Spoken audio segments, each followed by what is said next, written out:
नमस्कार दोस्तों, आज शब्द शक्तियों के बारे में विस्तृत चर्चा करेंगे। शब्द और अर्थ के संबंध को शब्द शक्ति कहा जाता है।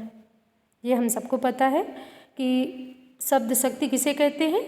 शब्द और अर्थ के संबंध को शब्द शक्ति कहा जाता है। शब्द शक्तियों के द्वारा शब्द के अर्थ का बोध होता है और इस प्रकार हम कह सकते हैं कि शब्दों के अर्थों का बोध कराने वाले जो व्यापार शब्द शक्ति कहलाते हैं।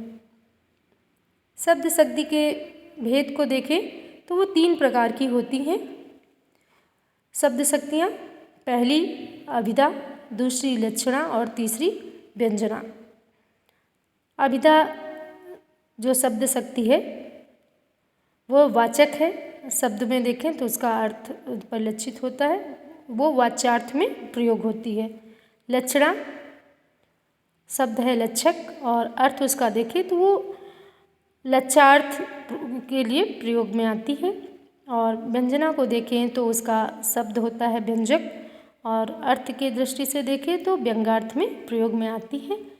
तो वो कितनी शक्तियाँ होती हैं? 3 होती हैं, जिन्हें हम अभिधा, लक्षणा और व्यंजना के नाम से जानते हैं।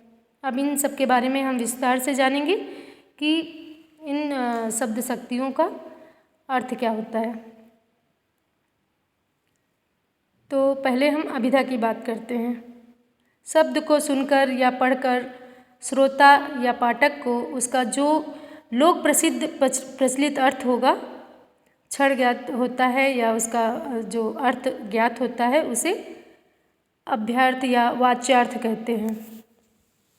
इस अभियार्थ को बोध कराने वाली जो शब्द शक्तियाँ होती हैं उसे अभिधा कहते हैं। और इसको जानने के लिए हम उदाहरण के रूप में देखें तो जैसे हमें फल खाने चाहिए, साधारण शब्द है, और इसको सुनने के बाद में या पढ़ने के बाद में जो लोक व्यवहार में अर्थ ग्रहण हो रहा है कि हमें फल चाहिए खाने के लिए, उसे हम सीधे रूप में ले सकते हैं। यहाँ फल का देखें तो सामान्य अर्थ ग्रहण किया गया है और यहाँ पर जब सामान्य अर्थ ग्रहण करते हैं शब्द का तो वहाँ पर अभिधा शक्ति प्रयोग में लाई गई है, ऐसा पता चलता है।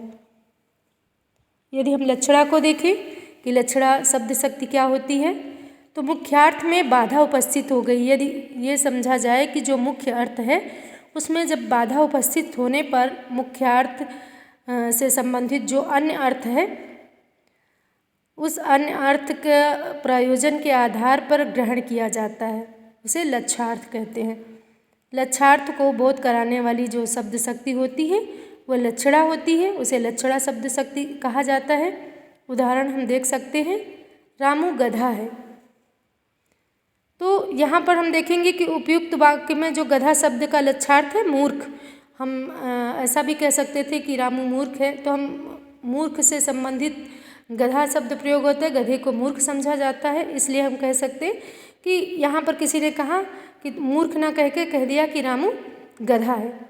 और यहाँ पर कहने का अभिप्राय क्या, लक्ष्य से निकलेगा अर्थ, तो मूर्ख के लिए प्रयोग में लाया गया। यहाँ पर लक्षणा शब्द शक्ति प्रयोग हुई है। यह अर्थ इसलिए ग्रहण किया गया क्योंकि गधे का जो मुख्यार्थ होता है वह मतलब एक जानवर है, बाधित हो रहा है यहाँ पर, और चूँकि उसका विशेष अर्थ मूर्ख रूप में लिया गया है, विशेष अर्थ ग्रहण किया गया है, तो यहाँ पर विशेष अर्थ ग्रहण करने के कारण यहाँ पर लक्षणा शब्द शक्ति कहलाएगी। तो रामू जानवर नहीं है, लेकिन चूँकि वो उस गधे के समान मूर्ख है इसलिए कहा गया कि रामू गधा है। तो यहाँ पर लक्षणा शब्द शक्ति प्रयोग की गई है। इसी प्रकार से यदि हम व्यंजना के बारे में जानें कि व्यंजना किसे कहते हैं या व्यंजना शब्द शक्ति की परिभाषा क्या होती है, तो अभिधा और लक्षणा के विराम ले लेने पर, यानी कि जब हम उस जगह पर अभिधा का भी प्रयोग नहीं कर सकते, लक्षणा का भी प्रयोग नहीं कर सकते, या दोनों का प्रयोग नहीं हो पा रहा है, बाधा उत्पन्न हो रही है, तो उन दोनों के विराम ले लेने के बाद में जो एक विशेष अर्थ ध्वनित होता है उसे व्यंग्यार्थ कहते हैं। अब हम कहेंगे कि व्यंग्यार्थ का बोध कराने वाली जो शक्ति होती है उसे हम व्यंजना शब्द शक्ति कहते हैं। उससे किस चीज़ का बोध होता है? व्यंग्यार्थ का बोध होता है।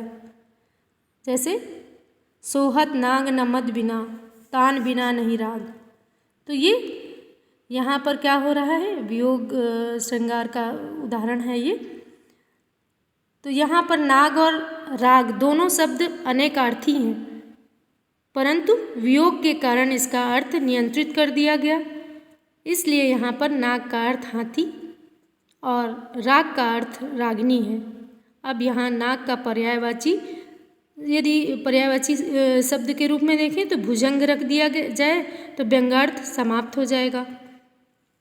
इसलिए यहाँ पर दूसरे अर्थ में ग्रहण करने के कारण यहाँ पर व्यंजना शब्द शक्ति प्रयोग की गई है। तो आज हमने शब्द शक्तियों के बारे में पढ़ा। आगे दूसरी वीडियो में एक नए विषय के साथ मैं उपस्थित होंगी। तब तक के लिए धन्यवाद। आप लोगों से गुजारिश, यदि मेरे द्वारा बताई गई परिभाषाएं या जो भी आपको विषय वस्तु का ज्ञान या उससे संबंधित व्याख्याएं, कहानियाँ जो भी मैं अपने इस वीडियो के माध्यम से आपको बताती हूँ, तो वो आपको पसंद आती हैं तो लाइक करें, शेयर करें, सब्सक्राइब करें। धन्यवाद।